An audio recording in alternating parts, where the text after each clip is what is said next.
हिंगणघाट राष्ट्रीय महामार्ग क्रमांक 44 वर हॉटेल तन्वीर सगुणा कंपनी परिसरात शुक्रवारी सकाळी 10 ते 11 वाजण्याच्या दरम्यान भीषण अपघात घडला. भरधाव टिपरने दुचाकीला जोरदार धडक दिल्याने पती पत्नी आणि चिमुकली मुलगी अशा एकाच कुटुंबातील तिघांचा जागीच मृत्यू झाला.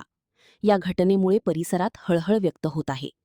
मिळालेल्या माहितीनुसार गजानन मधुकरराव वानखेडे वय 45, पल्लवी वानखेडे वय 38 आणि आरोही वानखेडे वय 6 हे दुचाकी क्रमांक MH32 AM 1694 ने कपडे खरेदीसाठी हिंगणघाटकडे येत होते.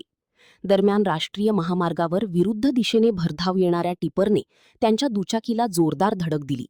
धडकेची तीव्रता इतकी भीषण होती की तिघांचाही घटनास्थळीच मृत्यू झाला. अपघाताची माहिती मिळताच हिंगणघाट पोलीस, 112 पथक, महामार्ग सुरक्षा पथक आणि मदतकार्य करणारे कर्मचारी तात्काळ घटनास्थळी दाखल झाले. जखमींना उपजिल्हा रुग्णालयात नेण्यात आले, मात्र डॉक्टरांनी तपासणीनंतर तिघांनाही मृत घोषित केले. मृत वानखेडे कुटुंब हे समुद्रपूर तालुक्यातील वायगाव गोंड कुर्ला येथील रहिवासी असल्याची माहिती समोर आली आहे. विशेष म्हणजे मृत झालेली आरोही ही जुळी बहीण असून तिच्या पश्चात आणखी एक बहीण आहे. हिंगणघाट न्यूज.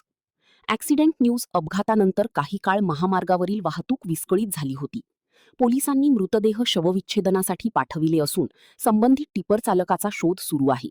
अपघाताचे नेमके कारण अद्याप स्पष्ट झाले नसून आणखी नवीन व्हिडिओ पाहण्यासाठी आमच्या देशमुख एक्सप्रेस न्यूज चॅनलला सबस्क्राईब करा, लाईक करा आणि शेअर करा.